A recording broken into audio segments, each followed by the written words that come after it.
자, EBS 수능특강 독서 10강에서 얘기하는 것은 세균이 항생제 내성을 갖는 4가지 방식에 대해서 설명을 하고 있어야 해서 세균의 특징과 항생제 개념을 얘기하고 있는데 항생제 내성이 또 어떤 뜻인지도 정의해주고 있고요. 그런데 돌연변이, 접합, 그 다음에 형질전환, 형질 도입의 4가지 방식으로 세균이 항생제 내성을 갖는다라고 얘기하고 있습니다. 이제 그 수능뿐만이 아니라 이제 곧 치러질 그 내신도 있을 거예요. 그 내신 때문에 또는 수능 때문에 좀 차분히 정리해야 되겠다라는 관점에서 봤을 때 지문을 문단별로 좀 세부적으로 볼게요. 자신이 필요한 단락들 좀 집중해서 보면 효과가 있을 겁니다. 모든 단락을 다 모르지 않아요. 그 보다 보면 어떤 용어가 어려워서 좀 모르는 일부 부분이 있는데 그것 때문에 전체를 모르게 되면 안 되죠. 해서 부분적인 부분을 차분히 풀어가면서 또 부분적인 부분 다시 반복하면서 내용을 참고하기 바랍니다. 자, 1문단에서 첫 번째 이야기하는 것은 세균의 특성을 얘기하고 있어요. 그래서 첫 번째 세균의 특성이라고 정리할 수 있죠. 자, 세균의 특징. 자, 뭐라고 얘기하고 있나요?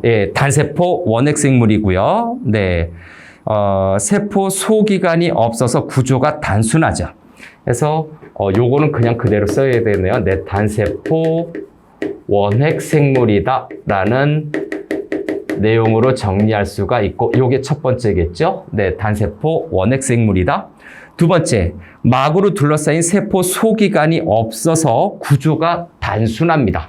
그래서 결론은 구조가 단순한데 구조가 단순하다는 거에 가장 핵심적인 것은 세포 소기관이 없다라는 거죠. 세포 소기관이 없다라는 것이 특징이에요. 이런 거 이제 그 윗글의 내용으로 알맞은 것은 윗글의 설명으로 알맞은 것은 할 때 구체적인 정보를 물어볼 때 이런 내용들이 좀 필요할 수 있죠. 다음 세 번째는 효소가 있습니다. 효소가 있어서 효소가 있게 되면 어떤 특징이 있느냐? 바로 물질 대사가 가능해진다라는 거죠. 그래서 물질 대사 가능. 요게 세 번째고, 그 다음에 네 번째로 볼 수 있는 거는 빠르게 증식하는데 이분법으로 세균들이 늘어나요. 그래서 엄청 빠르게 순식간에 늘어난다는 얘기죠. 이분법으로 증식한다라는 점이죠. 이분법으로 증식한다. 그래서 어깨번호를 여기에다 잡아볼까? 1번, 2번, 3번, 4번. 작게. 크게 4가지로 세균의 특성을 첫 문단에서 제시하고 있다. 자, 그리고 세균의 특성이고 두 번째 추가적으로 설명하는 부분에서 일부 병원성 세균이죠. 전체가 아니라 일부 병원성, 병을 유발하는 세균이 있죠. 세균이 다 병을 일으키는 건 아닐 테니까. 자, 일부 병원성 세균은 질병을 일으키죠. 질병을 일으키고요. 플러스가 아니라 화살표를 해볼까요? 그렇기 때문에 이 질병을 일으키기 때문에 또는 질병을 일으키는 것과 관련돼서 증식 속도가 몹시 빠르다.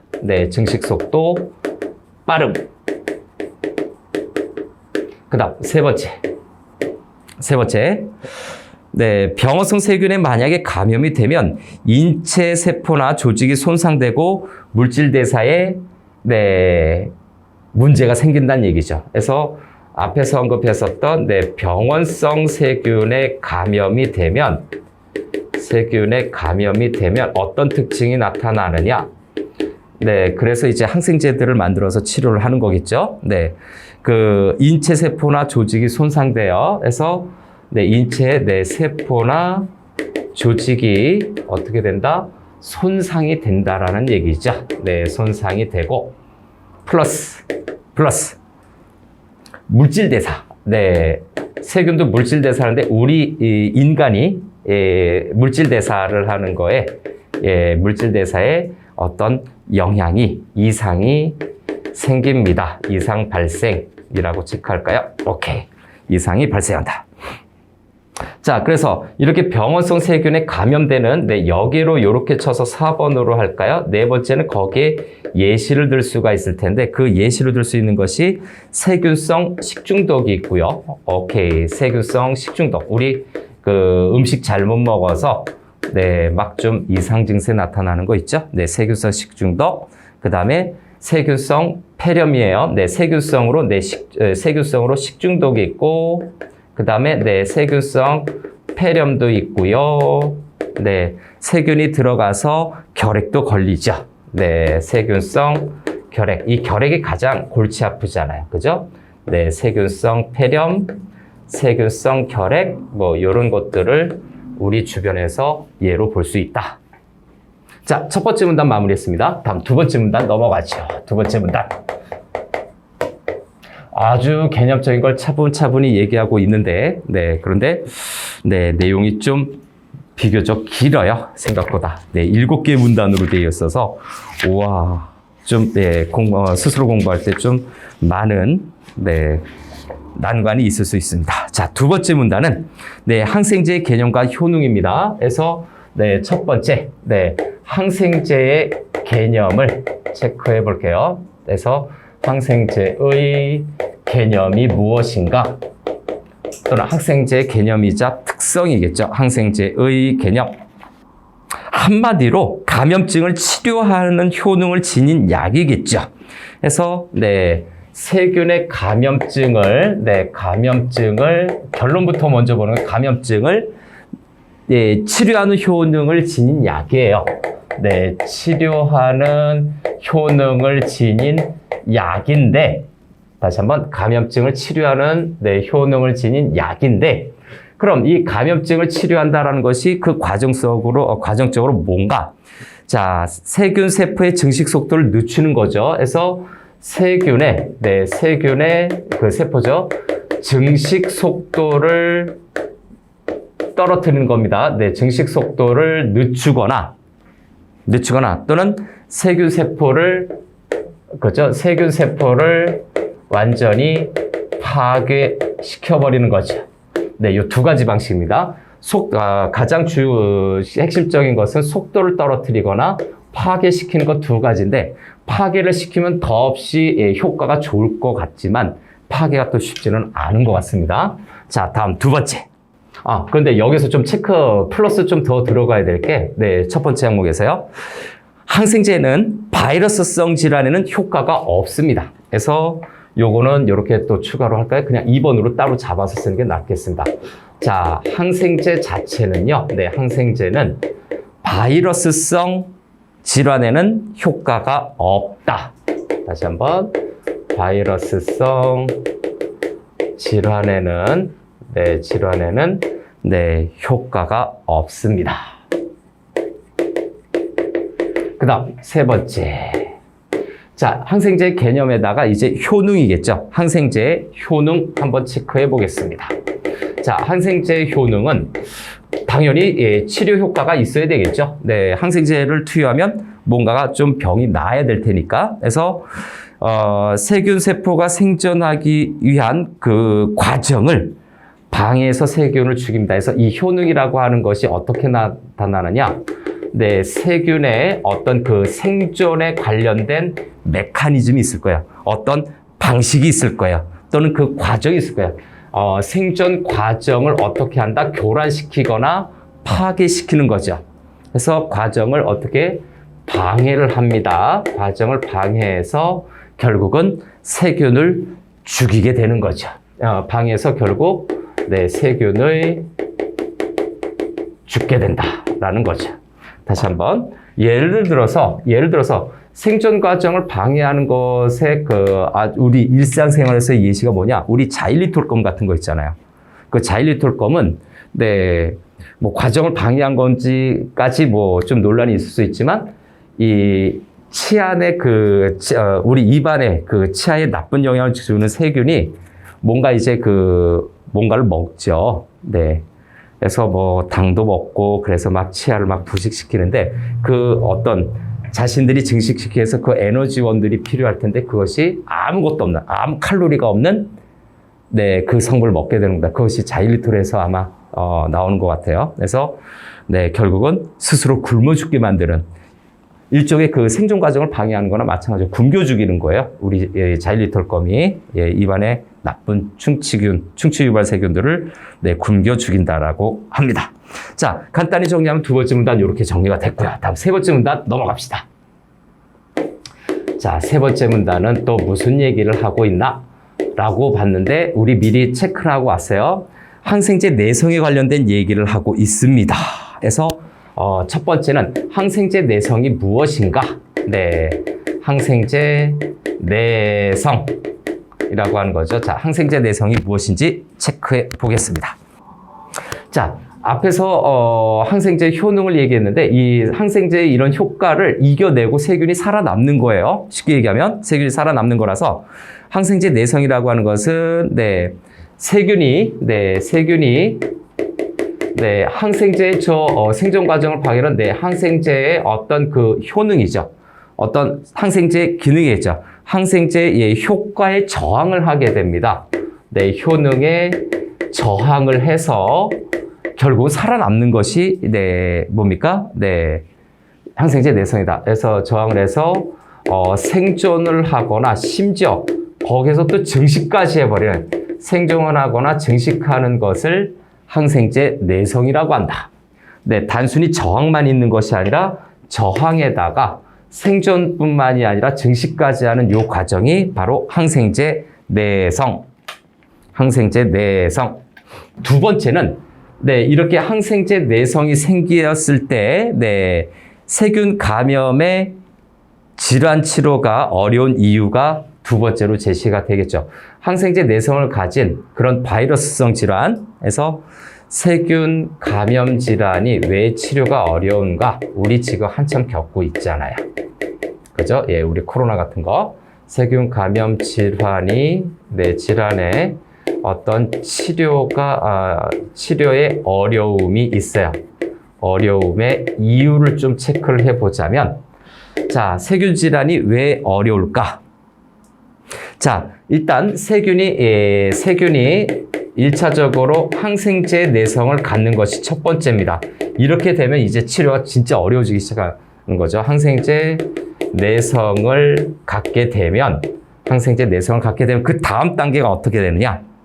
네, 기존의 항생제로는 치료가 어렵습니다. 감염 질환을 치료하기 어려워요. 네, 기존의 항생제로 네, 치료가 안 된다. 치료가 어렵다라고 정리가 될 수가 있고요.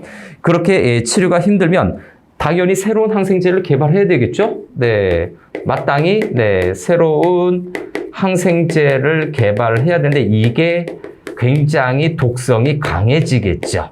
그죠? 네, 기존의 독성, 네, 세균을 죽이기 위해서 그만한 어떤 극약 물질을 쓴다라고 보는 거죠. 약이라고 하는 건 작용과 부작용 중에서 작용의 이익이 더 컸을 때 쓰는 거잖아요. 그래서 네, 이렇게 되고 그 다음에 예, 항생제의 내성을 가졌던 그죠? 네, 항생제 내성을 가졌던 세균이 새로운 항생제를 개발했는데 또 새로운 항생제의 내성을 또 갖게 되는 겁니다. 예, 새로운 항생제의 또 내성을 갖게 되는 네, 이런 악순환이 발생이 되면 세균 감염 질환이 치료가 어렵게 돼요. 그래서 항생제를 너무 오남용하면 안 되죠. 우리나라는 대표적인 항생제 오남용 국가입니다. 참고하세요. 자, 그래서 세 번째 문단은 저렇게 마무리하겠습니다. 세 번째 문단 마무리. 자, 네 번째 문단이죠. 네. 그래서 네, 4문단. 자, 네 번째 문단부터는 이제 항생제 내성을 갖는 방식이 나타나 있어요. 그래서 세균이 항생제 내성을 갖는, 네, 내성 있는 유전자를 갖는 방식이다라고 정리할 수가 있는데, 자, 네 번째 문단은, 네, 소주제가, 네, 이미 정리가 됐죠? 세균이 항생제 내성 있는 유전자를 갖는 방식입니다. 첫 번째부터 이제 정리 들어갈게요. 네, 지문대로 좀 정리를 해보면 일단 세균세포가 분열해서 딸세포의 유전물질을 물려주는 과정에서 오류가 생기면 그죠? 항생제 내성을 가진 유전자가 항생제 내성을 가진 그 유전자를 가진 세포가 발생이 되는 거죠. 그래서 첫 번째, 세균 세포가 일단 분열을 합니다. 세균 세포에 분열이 있고 그 분열 후에 딸 세포에게 그 유전자가 전달이 되는 거죠. 이런 그 저항 유전자를 물려주는 겁니다. 네, 근데 그럴 줄 알았더니 또 여기서 유전 물질을 물려주는 과정에서 오류가 발생이 되는 거죠.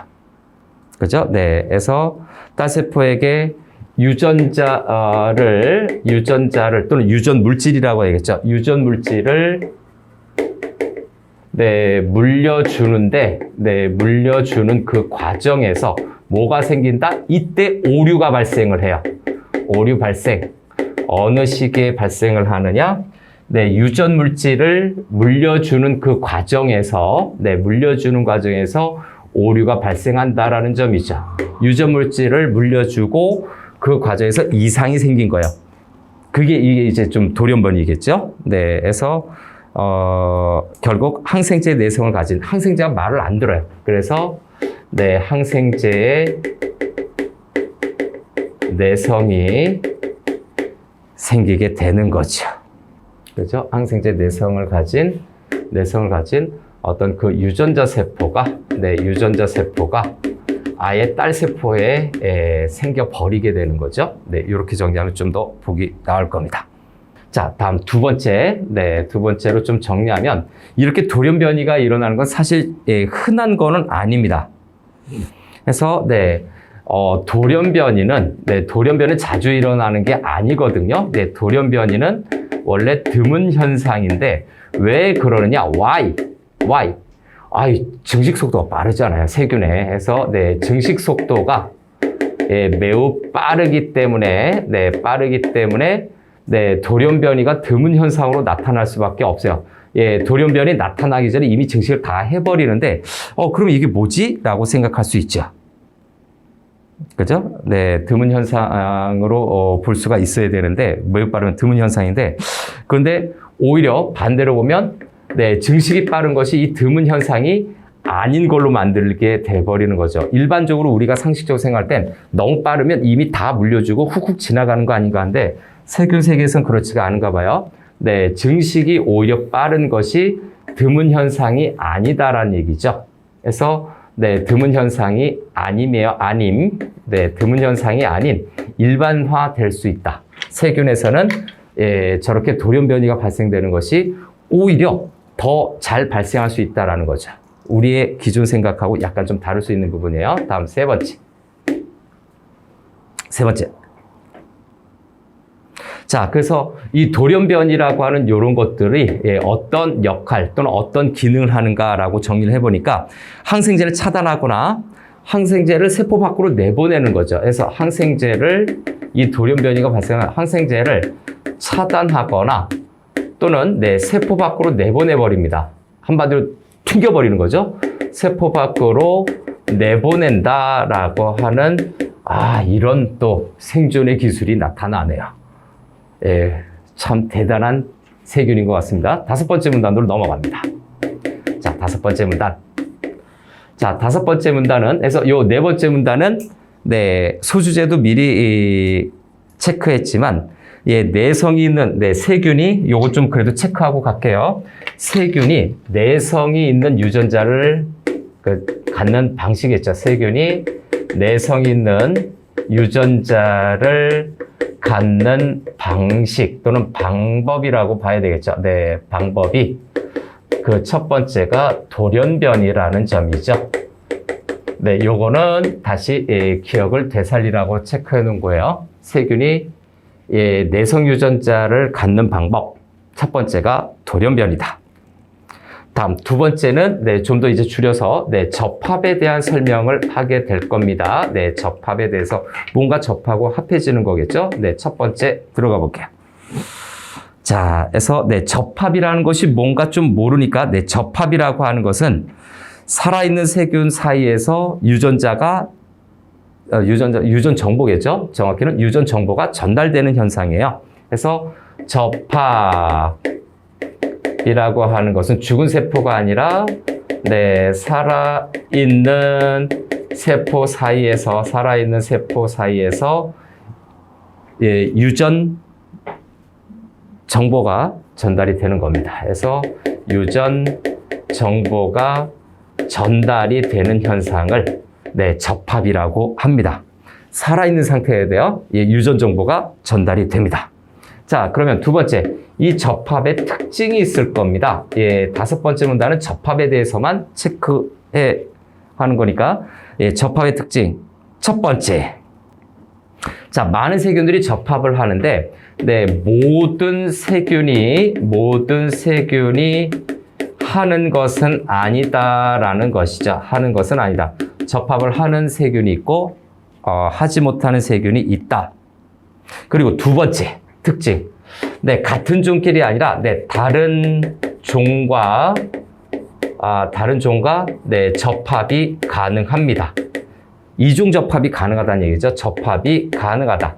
이거 이제 한자로 하면 이종 접합이 가능하다. 서로 다른 예, 종의 세균들이 서로 합쳐질 수가 있어요. 그러니까 엄청난 변이가 일어나겠죠.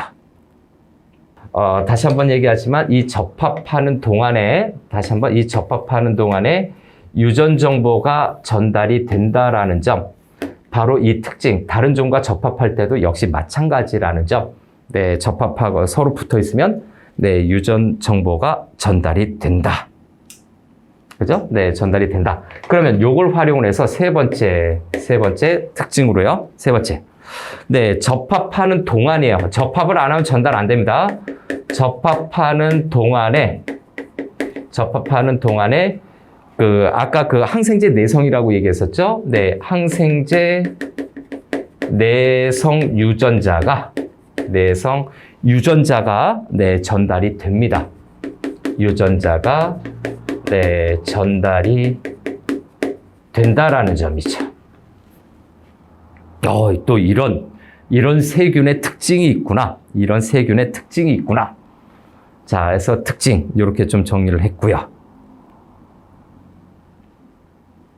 자, 그래서 이제 구체적인 과정도 한번 좀 체크해 볼게요. 요거는 이제 보기 같은 걸로 해서 뭐 2점짜리 보기 또는 3점짜리 보기로도 확대할 수 있는, 한마디로 접합을 해서 유전자가 네, 전달되어지는 그 과정을 네, 또 한번 정리해 보겠습니다. 물론 문제에서 물어보지 않았다면은 뭐 굳이 네, 정리하지 않아도 되겠지만요. 실전에서는. 그러나 우리가 공부하는 과정에서는 네, 배경 지식으로 요거. 그래서 접합이죠. 네, 다시 한번 잊지 맙시다. 네, 접합을 통해서 내성 유전자를 갖는 거죠. 내성 유전자를 네, 갖는 과정에 대해서 이거는 분명히 출제가 되면은 네, 보기가 있을 거예요. 그림이나 어떤 과정도가 나오겠죠. 그래서 요거에 대해서 네, 두 세균이 일단 접합을 하게 되면 한 세균이 접합을 통해서 복제된 DNA를 넘겨받습니다. 그래서 하나의 세균이 네, 그 내성을 가진 항생제 내성을 가진 그 유전자 DNA를 넘겨받는 거죠. 근데 그것을 넘겨주는 쪽도 갖고 있겠죠. 그래서 복제된 DNA를 넘겨받습니다. 네, 복제된 DNA를 받게 되는 거죠. 자, 이렇게 복제된 DNA를 받게 되면, 그죠? 네, 그 다음은 어떻게 됩니까? 이런 접합이 계속 이제 다른 세균과도 일어날 것 같아요. 그러면 DNA를 받으면 또 DNA를 계속해서 전달을 하게 되는 거죠. DNA를 다른 세균과 네, 접합하면서 전달을 할 거고요. 네, 받고 전달하고, 뭐 어려운 거 아니에요. 받고 전달하고. 그렇죠? 네, 그래서 이것이 네, 반복이 돼서 널리 퍼지게 되면 네, 세균 전체의 그 내성이 아주 강력해지는 거죠. 반복해서 어떻게 된다? 내성이 생기는 거죠. 반복해서 퍼진다. 이 정도로 그냥 간단히 정리하기 어려운 거 아니죠? 네, 과정 자체는 어렵지가 않은데 이 과정도를 이렇게 받고 전달하고 또 반복해서 퍼지고 이런 과정으로 구분해서 정리하면 되겠습니다. 자, 5번째 문단 끝. 다음 6번째 문단으로 넘어갑니다. 아, 세균이 저렇게 됐단 말이지. 그러면 6번째 문단.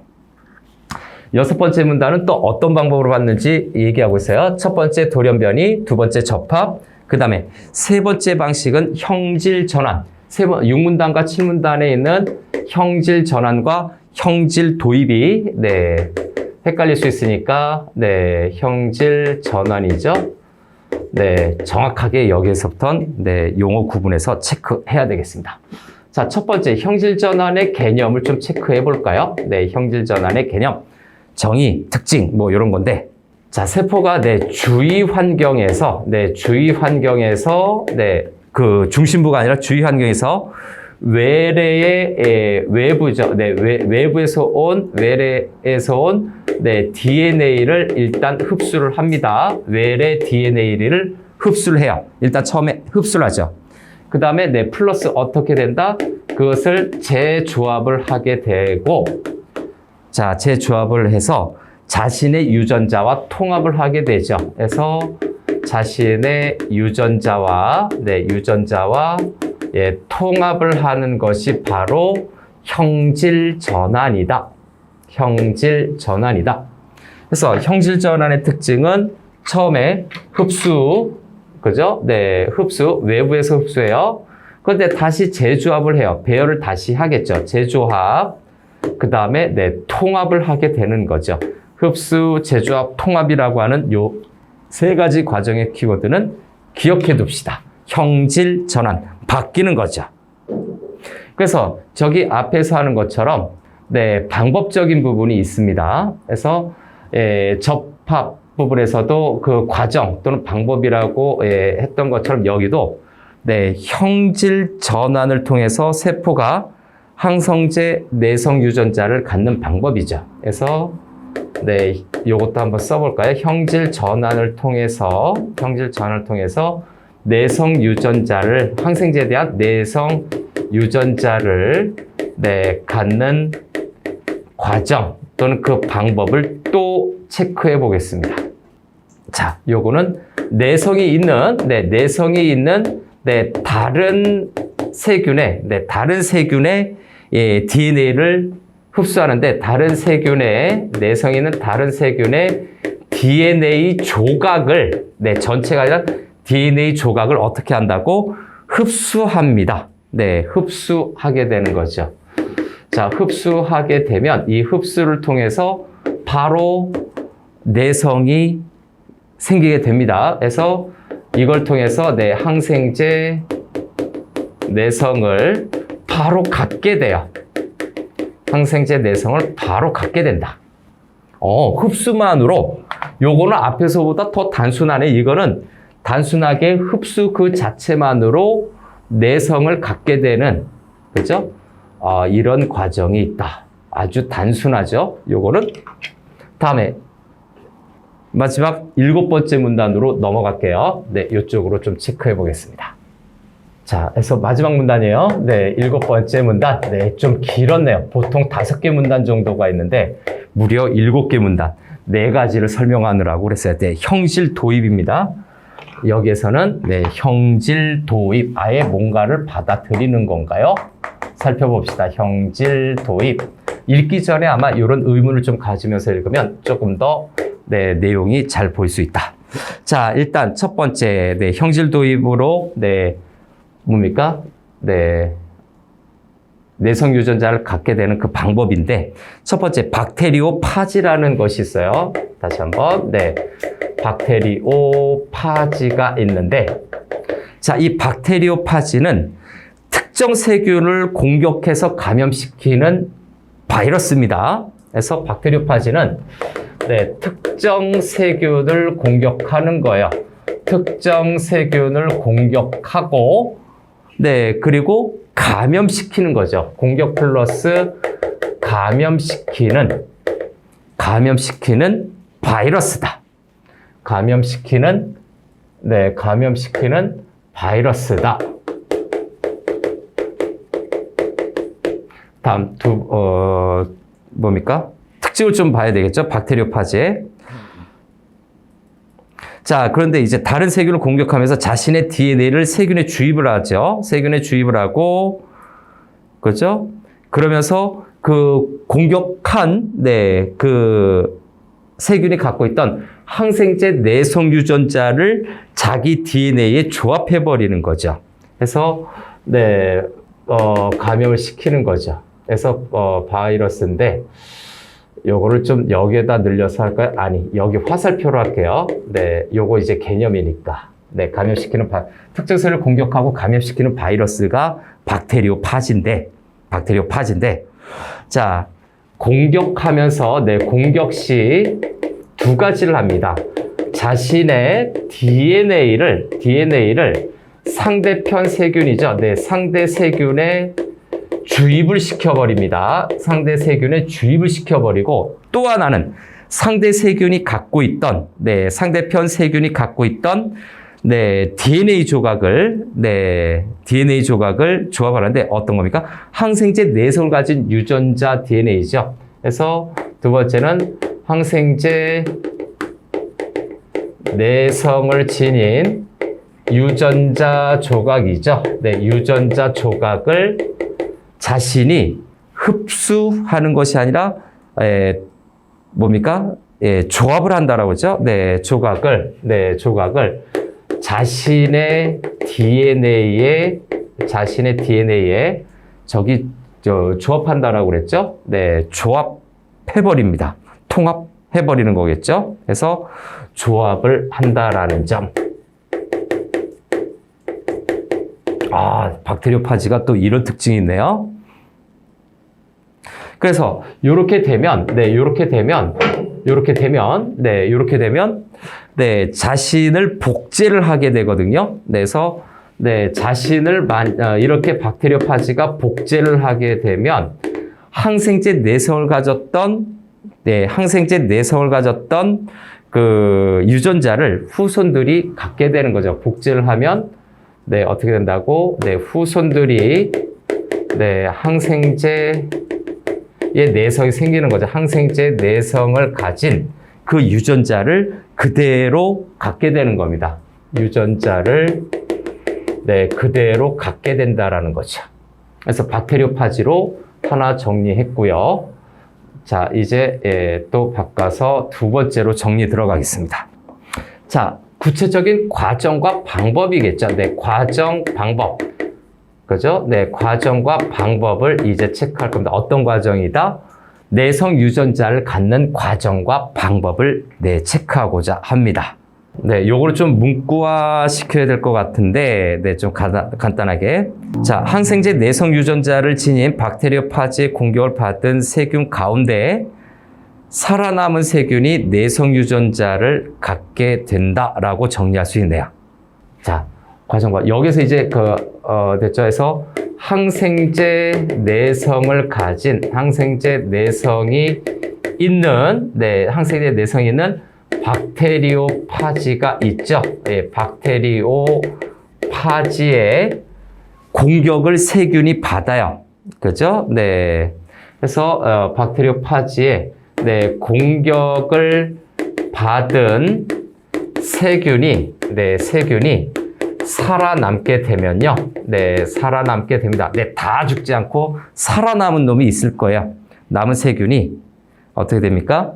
결국 살아남게 되면, 세균이 살아남게 되면, 박테리오파지의 공격이 있어요. 그래서 자신의 DNA 넣고 또 항생제 내성 유전자 조각 그걸 뺏어가서 박테리오파지가 조합을 했는데 이 조합을 했지가 다른 세균을 또 공격했어요. 그런데 그 세균이 살아남았어요. 그러면 어떻게 된다? 얘도 항생제 내성을 갖게 된다는 얘기죠. 내성이 발생이 된다. 내성이 생기게 된다. 내성이 발생이 된다. 내성을 지닌다.